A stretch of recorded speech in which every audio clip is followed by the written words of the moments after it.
우리는 오늘 이 주제의 말씀을 먼저 확신해야 합니다. 확신이라는 것은 확실하게 믿어야 된다. 하나님께서 일하고 계심을 확실하게 믿어야 된다.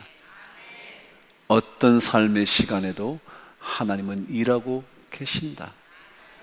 우리가 손 한 번 쓸 수 없는 상황임에도 불구하고 하나님은 일하고 계신다. 이것을 확실하게 믿어야 한다는 겁니다. 갈대상자를 떠나보냅니다. 떠나보내면서 오늘 본문에 등장하지도 않는 아버지의 마음은 어떠했을까?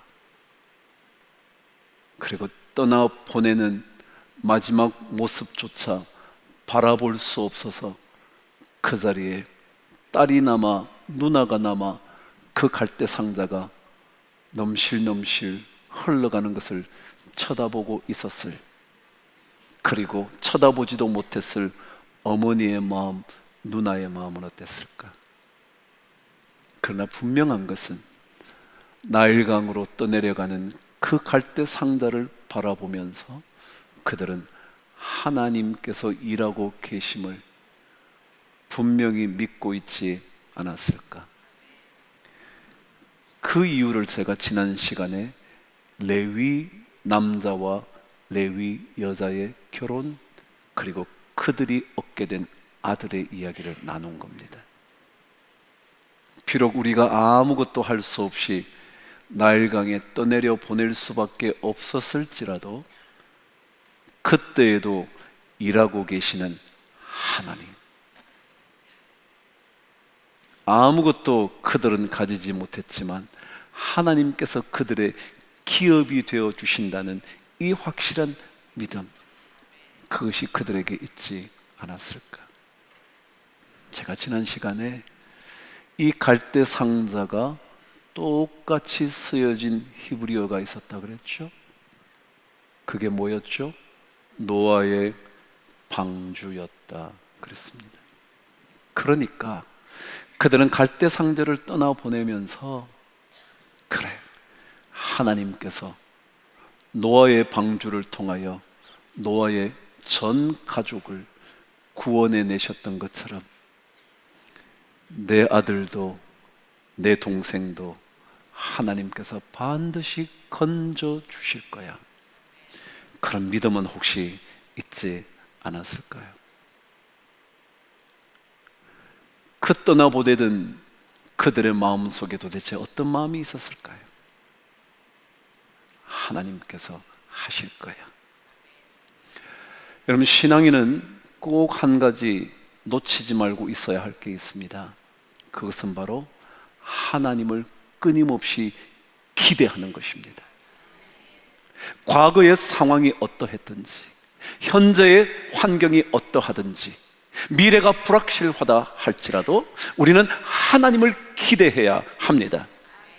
과거의 아픈 기억 때문에 나 하나님을 더 이상 기대할 수 없어 말하지 말아야 합니다. 지금 이 상황이 너무 좋지 않아서 하나님을 기대하지 않겠다고 말씀하셔도 안 됩니다. 반드시 하나님의 놀라운 역사를 기대해야 합니다. 신앙생활 오래 하면 약점이 자꾸 나타납니다. 그 약점 중에 하나를 고르라면 하나님에 대한 기대감입니다. 그 기대감이 점점 더 줄어듭니다. 처음 예수를 믿을 때는 뜨거웠던 기대감이 가면 갈수록 식습니다. 마치 결혼 전까지는 뜨거웠던 사랑의 마음이 결혼 이후에 자꾸 식어가듯이, 예수를 만난 그때의 뜨거움이, 기대감이 자꾸 사라져서 예수 믿는 게 너무 시시한 겁니다. 온들 별일이고 예배 드린들 별일일까 생각을 하는 겁니다. 근데 예수 믿는 사람은 계속해서 하나님을 기대해야 합니다. 많은 성도들이 교회 안에서 더 이상 하나님의 역사를 기대하지 않습니다. 그 땅을 차지하라고 말씀하시는 그 하나님의 음성에 대하여 별로 기대감이 없습니다. 내가 너에게 반드시 그 땅을 주리라 말씀하신 그 말씀에 대하여 기대감이 없습니다. 왜요? 과거의 경험을 보니 별 것 없었어요. 지금도 여전히 어려우니 하나님을 왜 기대합니까? 라고 되반문할 뿐만 아니라 하나님을 기대하지 않습니다. 우리가 어찌할 수 없을 때 더더욱이 우리는 하나님을 기대해야 함에도 불구하고 하나님을 기대하지 않으려고 합니다. 근데요, 사람이 어떻게 할 수 없는 그때에 하나님이 하실 수 있다는 이 기대감, 이것은요 엄청난 역사를 일으킵니다. 오늘 본문이 그런 얘기입니다. 로마서 8장 3절에는 인간이 할 수 없을 때, 인간이 연약해서 아무것도 할 수 없을 때 하나님께서 하심을 설명하고 있습니다. 예수 그리스도 그분의 구원의 이야기를 그렇게 설명합니다. 8장 3절 저와 함께 읽겠습니다. 시작. 율법이 육신으로 말미암아 연약하여 할 수 없는 그것을 하나님은 하신다 그랬습니다. 율법은 뭐예요? 사람이 만들어 놓은 겁니다. 그게 법이잖아요. 사람이 만들어 놓은 법. 그런데요, 사람이 만들어 놓고도 사람은 할 수 없을 때가 너무 많아. 그래서 이 땅에 수많은 재판들이 있고 감옥이 존재하는 거예요. 왜요? 법을 정해놨으면 하면 되잖아요. 근데 율법이 정해져 있지만 육신이 연약해서 할 수 없는 게 너무 많다고요. 그런데 성경은 그것을 하나님은 하신다 그랬습니다. 우리 인간은 연약하여 할 수 없는 그것을 하나님이 하신다. 그래서 하나님의 사람들은 하나님이 하실 것을 기대해야 합니다. 무조건 하나님이 하실 거야. 내가 이거 못하잖아. 내가 어떻게 할 수 없잖아. 내가 엄마의 마음을 못 바꾸잖아. 내가 자식의 마음을 못 바꾸잖아. 내가 남편의 마음 절대 못 고치잖아. 하나님이 하시지. 하나님을 기대하셔야 돼. 12명의 정탐꾼의 이야기를 왜 모르겠어요. 근데요, 다수인 10명이 절대 정복 못할 거라고 악평을 해댑니다. 그런데 그때 두 사람은 그렇게 하지 않았습니다. 누군데요? 여호수아와 갈렙이요. 그들의 얘기를 요약하면 이렇습니다.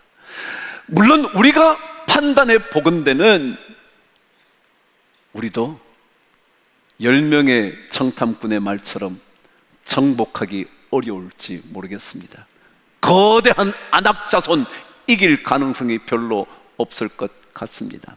그런데 하나님이 함께 하시면, 그리고 이미 하나님께서 약속해 주셔서 젖과 꿀이 흐르는 그 땅을 너희에게 주리라 약속하셨으니 우리는 한번 모험해 보겠습니다. 올라가십시다. 정복해 보십시다. 반드시 정복하게 하실 겁니다. 이게 하나님을 기대하는 거거든요. 사람으로 얘기하면 기대할 수 없죠. 어떻게 기대를 해요? 그래서요, 여리고 성의 정복은요, 사람의 방식대로 정복하는 게 아니에요.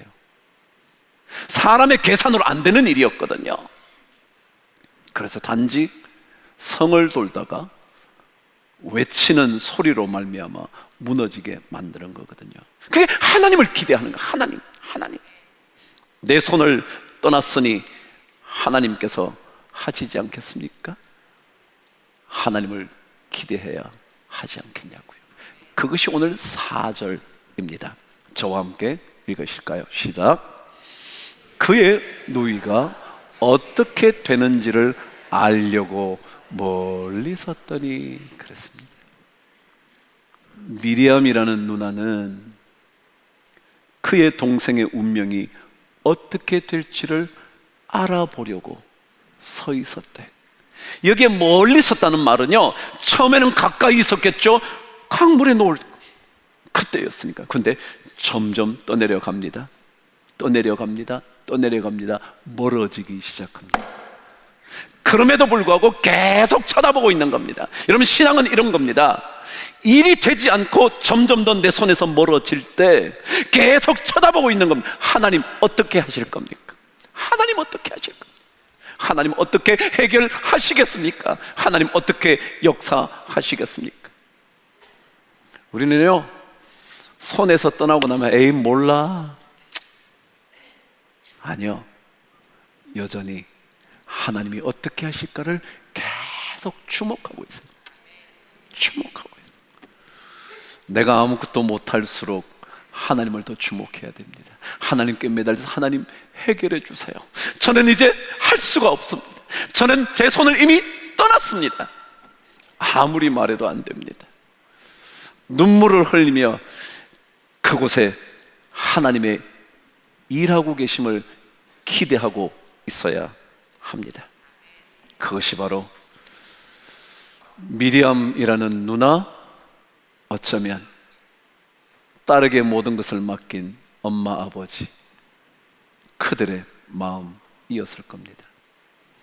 다시 한번 우리 신앙인 모두에게 필요한 것은 어떤 상황에도 하나님을 기대해야 됩니다.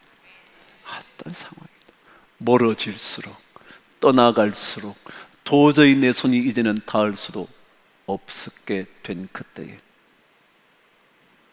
한 번만 파도치면 그 갈대 상자는 뒤집어져 그 속에 있는 아이가 죽임을 당할 수도 있는데, 그럼에도 불구하고 여전히 하나님을 기대하는 겁니다. 그런데 도대체 어떻게 하나님께서 일하시길래 우리는 기대해야 되냐 말이죠. 오늘 성경은 그 이야기를 담고 있습니다. 제가 5절 말씀을 읽을 테니까 저와 함께 6절을 읽어주시기를 바랍니다. 바로의 딸이 목욕하러 나일강으로 내려오고 시녀들은 나일 강가를 거닐 때에 그녀가 갈대 사이에 상자를 보고 시녀를 보내어 가져다가 열고 그 아기를 보니 아기가 우는지라. 그가 그를 불쌍히 여겨 이르되 이는 히브리 사람의 아기로다. 아멘. 드디어 떠나보냈습니다. 그런데 그날따라 그 나일 강변에 한 여인이 등장하는 겁니다. 바로의 공주가 말이죠. 제가 자주 그러잖아요. 하나님의 사전에는 뭐가 없다고요? 우연이 없다고. 그래서 제가 좋아하는 가요가 있다 그랬잖아요. 우리 만남은, 그 다음 뭐예요? 하여간 찬송가보다 더 잘 알아요. 우연이 아니래. 이 땅의 많은 과학자들은요, 우연으로 인한 이야기를 아무렇지도 않게 합니다. 우연히 한 우주가, 한 에너지가 폭발을 했다는 거예요. 그리고는 이렇게 멋진 우주가 만들어졌대요. 어쩌다가 한 단세포가 진화하고 진화하다가 여러분 같은 인간이 됐다는 거예요. 우연히. 여러분, 우연 아니에요. 저는 그런 거 우연이라고 생각하지 않아요. 성경도요. 그래요, 우연히 그날 목욕하러 나왔겠죠. 그런데 그때 때마침 뭐가 와요? 갈대 상자가 떠내려오는 겁니다. 우연이죠? 우연이에요. 근데 하나님께는 우연이 없다 그랬잖아요. 떠내려와요. 여러분, 한번 생각해 보십시다. 저는 그냥 생각이에요. 이 바로의 공주가 강변에 떠내오려는 갈대 상자를 지나쳐 보낼 수도 있었을 거예요. 오늘 성경 독특한 표현을 하나 하고 있습니다. 떠내려 오는데 바로의 딸이 그것을 보고 시녀를 불러다가 야 저거 가져와봐 라고 말했대요. 근데 이렇게 생각해 보십시다. 만일 그 갈대 상자를 발견했을 때 막 애기 소리가 났다면 공주가 야 저기에 애기 울음소리가 있어 가져와봐 그랬을 법 하잖아요. 근데 성경은 가지고 와서 오늘 6절에 열고 아이를 보니 그때 뭐 했대요? 아이가 울었대. 그때 아이가 우는지라 그랬어요. 저는 그렇게 읽었어요. 만일 진짜 소리가 났다면 야 저기 무슨 생명이 있나봐 가져와봐 그랬을 텐데 소리 없이 아이가 떠내려 왔는데 갈대 상자가 하나 왔는데 그냥 궁금해진 거예요. 보내도 되는데 뭐가 또 내려오나 봐. 그냥 놔뒀을 수도 있는데 가져와서 열어봤더니 뭐요? 그때 아이가 우는 거예요. 진짜 우연한 일이죠 뭐. 그런데요, 오늘 성경에 가장 중요한 얘기 하나가 드디어 여러분과 묵상할 거리입니다. 열고 그 아기를 보니 아기가 우는지라. 열어봤더니 막 아기가 우는 거예요. 근데 그 우는 아기를 보았던 공주의 마음 이야기가 6절에 기록되어 있잖아요. 다시 한번 읽어볼게요. 시작. 열고 그 아기를 보니 아기가 우는지라. 그가 그를 불쌍히 여겨 이르되 이는 히브리 사람의 아기로다. 그렇습니다. 여러분, 바로의 딸이 아버지의 명령을 알았을까요? 몰랐을까요? 히브리 아이, 남자 아이거든 나일강에 던져 죽이고 딸이거든 살리라는 아버지의 명령을 몰랐을까요? 알았을까요? 그러면 그 아기를 보고 대부분 히브리 아기네? 왜요? 옷만 보면 알잖아요. 조선시대 우리 한복을 보면 조선인인 줄 알잖아요. 대만 보니까 히브리 사람이야.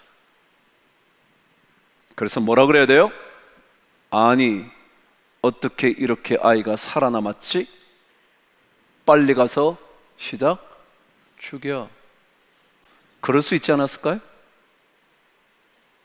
아버지의 명령이 생생했을 텐데 그 아이를 보자마자, 우는 아이를 보자마자 야, 얘 빨리 죽여 라고 말할 수도 있었을 텐데 그 순간 하나님께서 그 공주의 마음에 뭘 줬대요? 불쌍히 여기는 마음을 줬대. 불쌍히 여기는 마음을 줬대. 여러분, 하나님은요 어떻게 일하시는 줄 아세요? 사람의 마음을 이렇게 움직여서 일을 하셔. 죽여야 되겠다는 마음을 바꾸어서 뭐요? 불쌍히 여기는 마음으로 바꾸시는 거예요. 여러분, 사람은 사람의 마음을 못 바꿔요. 저요? 담임 목회 30년 넘게 하면서 깨달은 게 뭔지 알아요? 제가 아무리 설교를 못 떨어지게 한다 해도요, 제가 사람의 마음을 못 바꿔. 절대 못 바꿔. 누가 바꾸시냐 하면요, 하나님이 바꿔. 어려움이 생기면 하나님께 기도해야지. 제가 그 사람과 맞붙어 가지고는요 절대 못 바꿔. 마찬가지로 여러분이 여러분의 부모님을 바꾼다고요? 마음을 바꿀 수 있다고요? 설득만 잘하면 된다고요? 여러분 자녀를 잘 달래면 된다고요? 그런 일 없어. 하나님이 바꿔주셔야 돼. 그래서 하나님을 기대하셔야 되고요, 하나님께 기도해야 돼. 여러분 문제 생겨요? 그때는요 여러분이 풀 수 없는 줄 아셔야 돼. 그러거나 하나님을 기대해야 돼요. 왜냐하면 그분만이 뭘 하실 수 있어요? 사람의 마음을 바꾸셔서 일하시는 분이기 때문에 그래요. 어떻게 그녀가 히브리 여인을 보고, 히브리 아이를 보고 마음에 불쌍함이 생겨서 그 아이를 살리게 했을까요? 아버지의 명령이 귓전에 생생했을 텐데 어떻게 그럴 수 있었을까요? 하나님이 그에게 마음을 주신 거죠. 그런데 여기에 불쌍히 여긴다는 단어는요, 어떤 뜻이냐 하면 아껴서 살려둔다라는 뜻이에요. 뭐라고요? 아껴서 살려둔다는 단어 뜻이 이 단어 불쌍히 여긴다는 거예요. 히브리어 하말이라는 이 단어는요, 아까워서 야 이거 남겨둬야지, 살려둬야지 라는 뜻이래요. 하나님이 바로의 딸에게 어떤 마음을 주셨냐면 이게 죽이는 게 아까워서 살려두는 거예요. 그래서 모세가 살아나는 거예요. 그 살아난 모세를 통하여 이스라엘 백성이 건짐을 받는 거예요. 마치 예수 그리스도 그분께서 우리를 보시고 저거 없애야 되는데 죄가 너무 많아서 히브리 남자아이는 제거해야 되는데 그런데 그게 아까워서 살려둔 것처럼 주님은 우리가 죄가 너무 많지만 너무 불쌍하고 아깝고 그래서 살려주시는 구원의 역사, 그게 바로 모세의 이야기고 예수님의 얘기예요. 그래서 변화산에서요, 누가 나타나냐면 예수님이 계신데 그게 모세가 나타나. 왜냐하면 모형이거든요. 예수의 모형. 그래요, 하나님은요 우리를 아끼시면서 살려둬요. 하나님은 사람들의 여러 환경을 사용하시되 특별히 사람의 마음을 움직이셔가지고요 살려두게 만드셔요. 그러니까 하나님 기대해야지 여러분이 해결하려고 하시면 안 돼. 여러분이 자꾸 여러분 주장하시면 안 돼. 그럴수록 점점 더 복잡해져요. 그냥 하나님을 기대해 보셔요.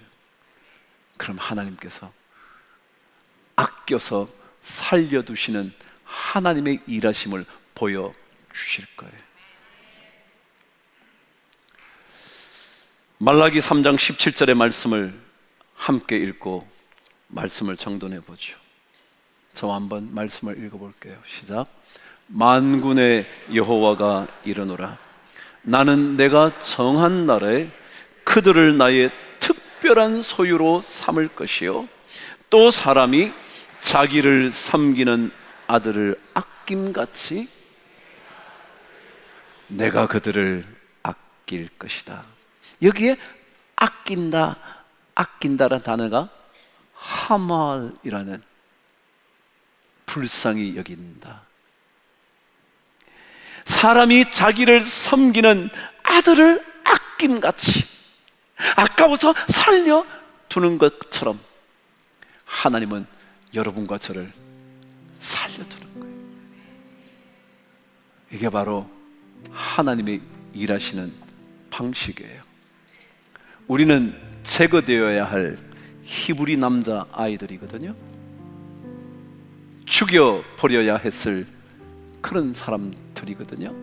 그런데 하나님께서 아끼셔서 불쌍히 여기셔서 살려두시는 거예요. 우리 모든 성도님들에게 주의 불쌍히 여기시는 은혜가 꼭 있게 되기를 바랍니다. 바꾸어 주시는 은혜, 그것이 바로 하나님이 일하시는 방식입니다.